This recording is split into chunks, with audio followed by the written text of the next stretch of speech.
নমস্কার দর্শক বন্ধুরা, অল ইন ওয়ান কিচেনে আপনাদের স্বাগত জানাই।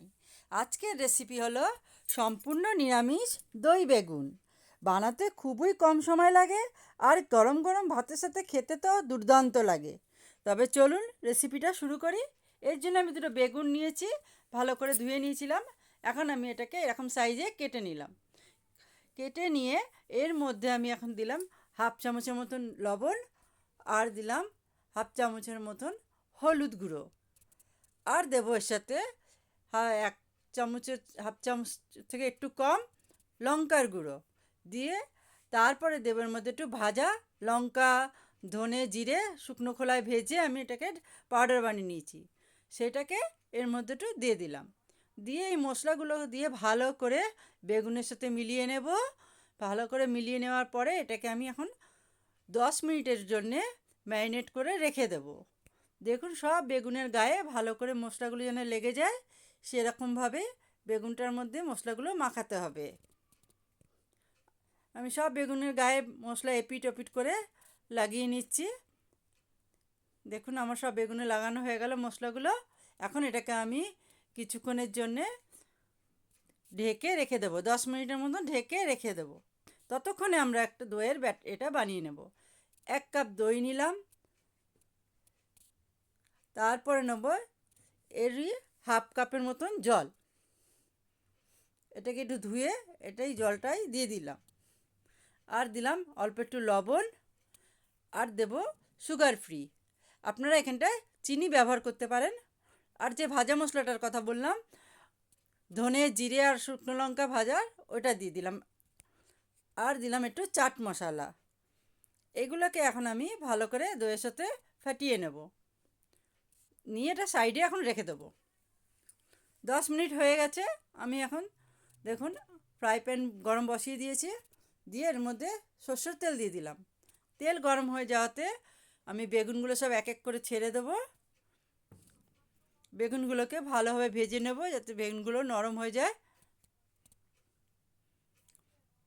সব বেগুনগুলোই আমি এর মধ্যে এক এক করে দিয়ে দেব। বন্ধুরা, আপনারা যদি আমার চ্যানেল প্রথমবার এসে থাকেন, আমার চ্যানেলকে সাবস্ক্রাইব করার অনুরোধ রইল। আর যদি রেসিপিটা ভালো লাগে, একটা লাইক করারও অনুরোধ রইল। দেখুন আমি এই করে সব বেগুনগুলো দিয়ে দিলাম। এখন একটুখানি ঢেকে দেব, আর আঁচটা থাকবে মিডিয়াম টু স্লো। এখন আমি এটাকে উল্টিয়ে দিলাম,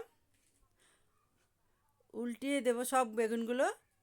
দেখুন এক পিঠ আমার ভাজা হয়ে গেছে, আর এক পিঠ এটাকে এখন আমি উল্টিয়ে আবার একটুখানি সময়ের জন্য ঢেকে দেব। বেগুনগুলো আমার নরম হয়ে যাবে।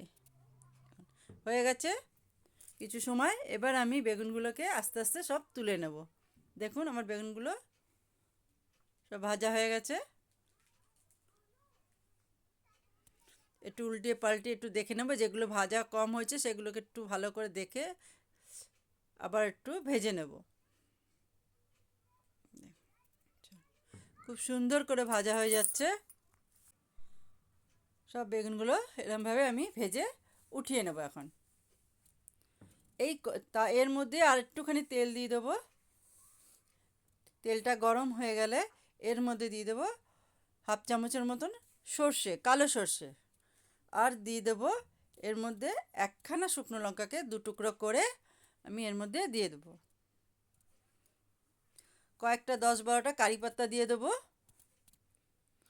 আর দিয়ে দেবো অল্প একটুখানি চা চামচের হাফ চামচ 1/4 হিং, আর একটু আদা কুচানো 2 থেকে 2.5 ইঞ্চির মতন আদা আমি গ্রেট করে দিয়ে দিয়েছি, আর একটা কাঁচা লঙ্কা। এগুলোকে একটু ভালোভাবে ভেজে নেব। গ্যাসের এটা একটু স্লোই থাকবে। দেখুন ভালো করে ভেজে নিয়ে এর মধ্যে আমরা এখন দইটা দিয়ে দেব। এখন আমরা গ্যাসটাকে একটু বন্ধ করে দেবো। গ্যাস ফ্লেমটা বন্ধ করে দিয়ে দই অল্প একটুখানি আগে একটু দিয়ে মিশিয়ে নেব, তারপরে পুরো দইটা ঢেলে দেবো। গ্যাসের ফ্লেমটা এখন বন্ধ থাকবে। ভালো করে নাড়ানোর পরে তারপরে আবার একটুখানি গ্যাসটা আমরা অন করে দেবো, একদম লো ফ্লেমে। লো ফ্লেমে 1 মিনিটের মতন একটু নাড়াচাড়া করে আমরা তারপরে গ্যাসটাকে আবার বন্ধ করে দেবো।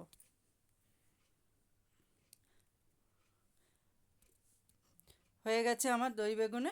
এখন এর মধ্যে আপনারা চাইলে বেগুনগুলো এর মধ্যেও দিয়ে দিতে পারেন, আর নাহলে যে পাত্রে সার্ভ করবেন সেই পাত্রে বেগুনগুলো রেখে তারপরে এই দইটাকেও ঢেলে দিতে পারেন। দই বেগুন আমার রেডি। মিষ্টিটা আপনারা বুঝে দেবেন। ভালো লাগলে অবশ্যই একটা লাইক করে দেবেন। দেখা হবে আবার নেক্সট কোনো এপিসোডে। ততক্ষণে আপনারা ভালো থাকবেন, সুস্থ থাকবেন।